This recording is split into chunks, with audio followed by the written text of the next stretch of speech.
Hello viewers and welcome to the Tube's Weekend Edition. Yep, it's the weekend, the week has ended, and with it some stories that we claim are our top stories of the week.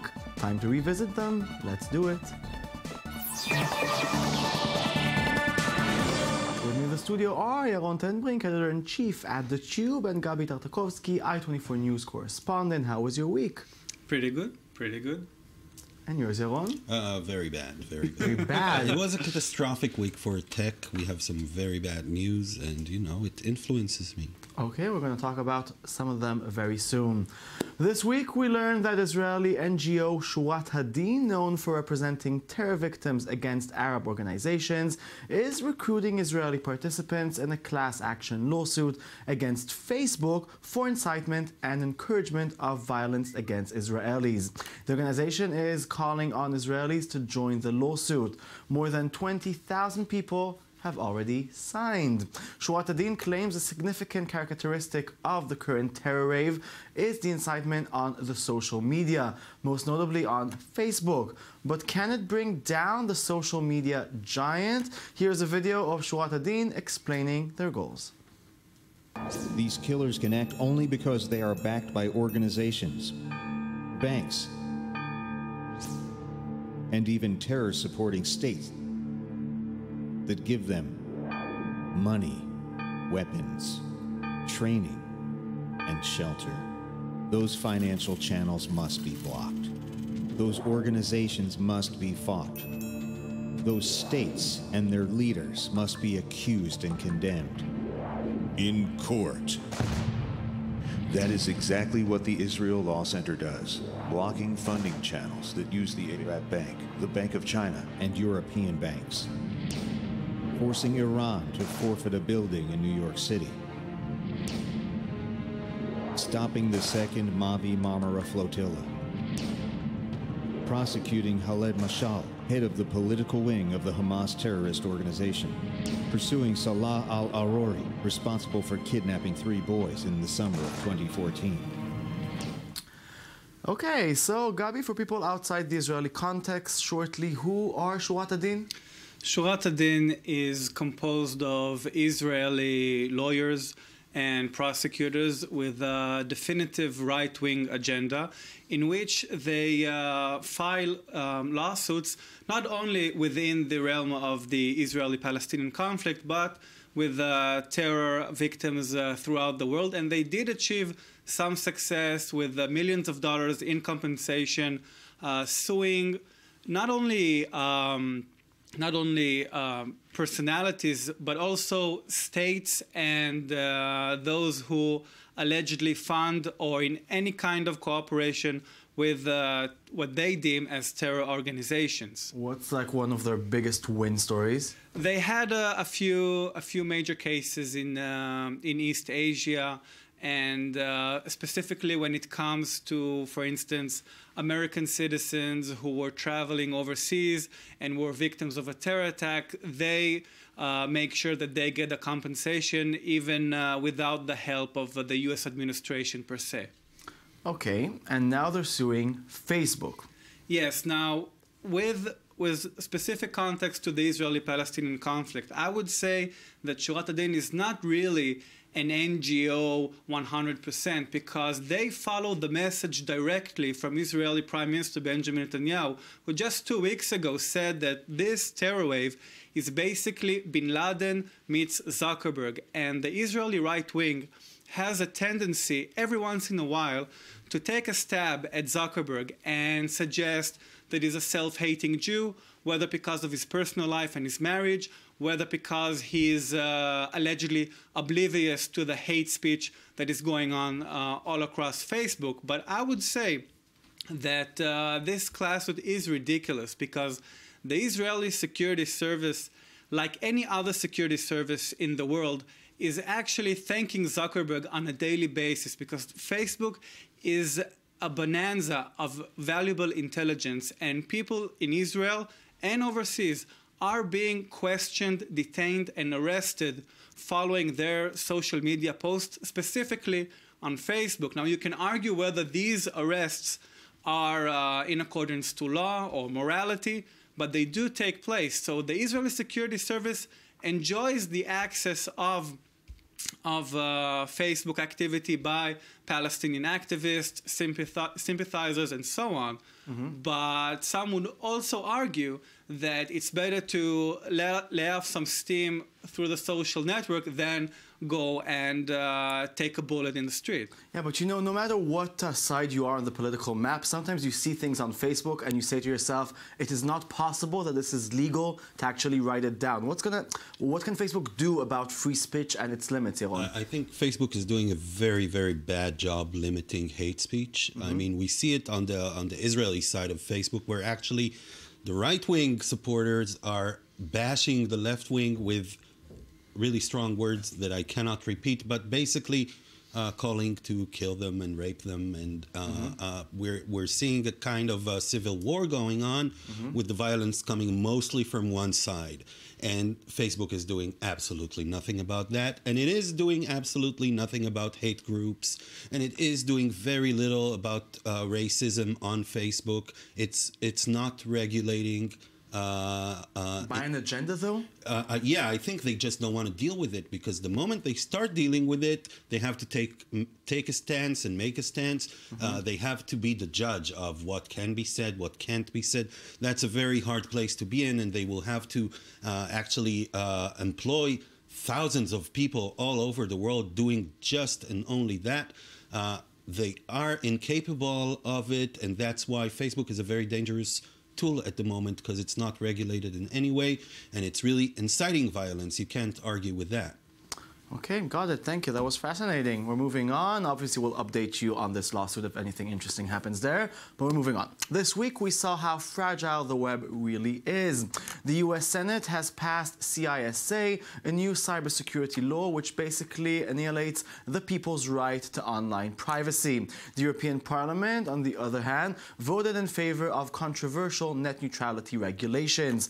Critics of the draft regulations had argued it would allow companies to pay for preferential treatment from ISPs and damage the free and open nature of the internet. Is this the end of the fight? Let's hear the European Parliament's take on the subject straight from their YouTube channel. What is net neutrality, and what are the benefits that your negotiations and your agreement with member states can offer citizens?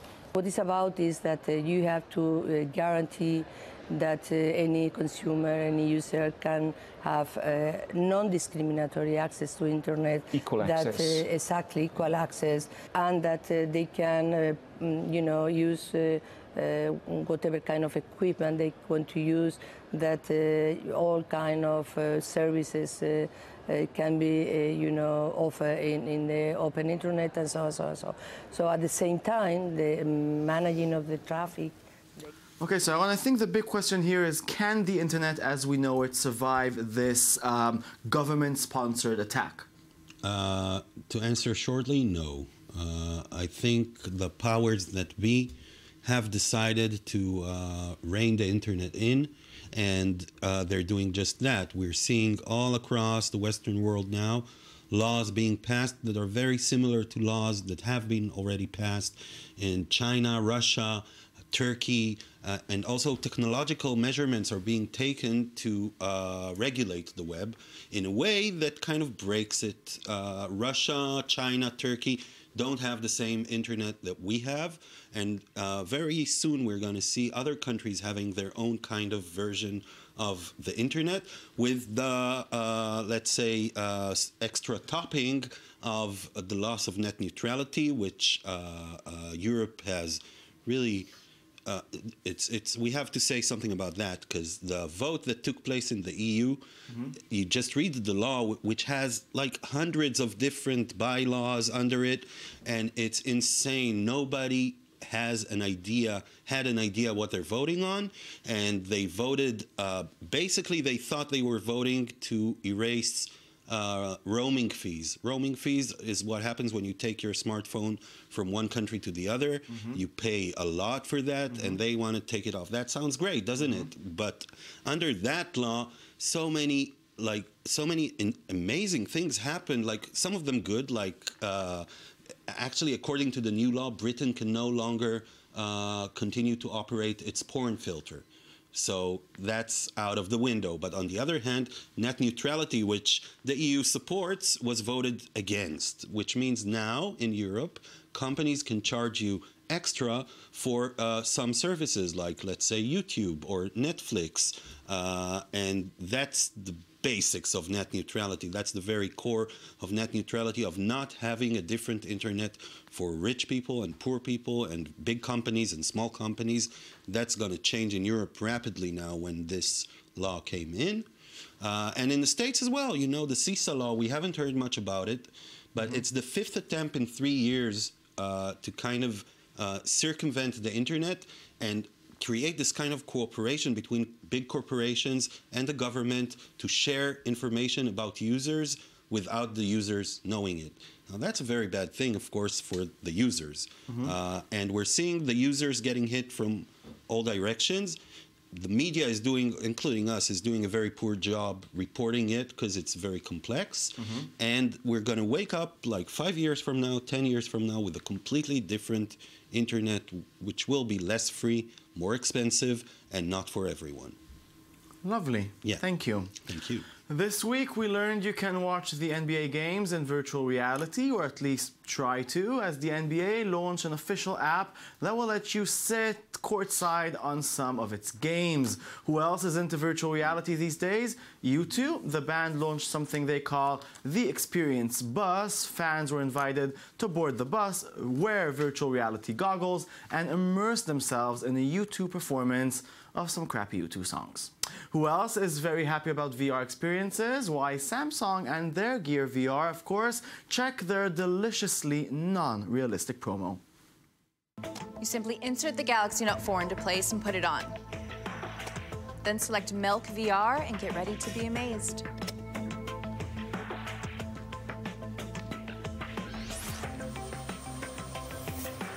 And you're gonna want some serious sound. Whoa, what a view. Gear VR plunges you into a totally immersive 360 environment. What do you think? Feels like I'm really there. You can see things from a whole new perspective. Ready for another adventure? Navigate menus, explore worlds, and play games by simply turning your head, swiping, and tapping the side-mounted touchpad. And now I'm on a safari. Gear VR brings the experience to life. And where are you? I'm in a really intense battle. Take that. Direct hit! Whoa. Yes, okay. Gabi, I think this is going to change the world. Are you with me on this one? No, I am not. Why not? Well, it won't change the best seat in the house mentality, the golden ring mentality, whether it's live shows or games. First of all, the NBA actually has a pretty good app for watching live NBA games, and I'm completely satisfied with it, even if I don't take the virtual reality glasses. Although it does simulate an actual TV broadcast, it still gives enough for the casual sports fan, and it doesn't need to go that extra mile. Plus, it's also very tiring to see an actual fast-paced game with the ball going back and forth, back and forth. It's sometimes just the way that the TV cameras are able and limited to portray the live action is good enough. Now, for U2 and Apple, I'm sorry, but Apple always gets popular music and contemporary music a bit wrong. And the U2 collaboration is always off the mark. It won't change ticket pricing. It won't change any part of really entertainment consumership. It won't revitalize the music market as we know it. It will be just another fancy gadget. It won't be replacing the actual race to get an actual ticket. Well, I think that the way people are going to make movies, TV shows, watch porn, watch nature programs, and interact with one another is going to change completely. That's from having a 10-minute experience with a VR. I think you're right, but I think the key word is not yet, because the technology is not there yet, and VR technology has really come forward. You know, it really bounced forward, and it's great, and it's an amazing experience. Anyone who had it says like, wow, but not yet. But not yet for live events, because you know, you sit there with this clunky set on your head, and the broadcast itself is clunky. You could see it on the video that we have, that it kind of freezes, and and indeed you need the director with the cameras giving you every angle, and all of that. Matter of a few years, but it's going to take time. Yeah. Okay. Thank you very much, Gabi. Thank you very much, Sharon. Thank you, viewers at home. Enjoy the rest of your weekend. We'll be back on Monday with a brand new show of The Tube, i24news.tv. That's our website. See you Monday. Goodbye.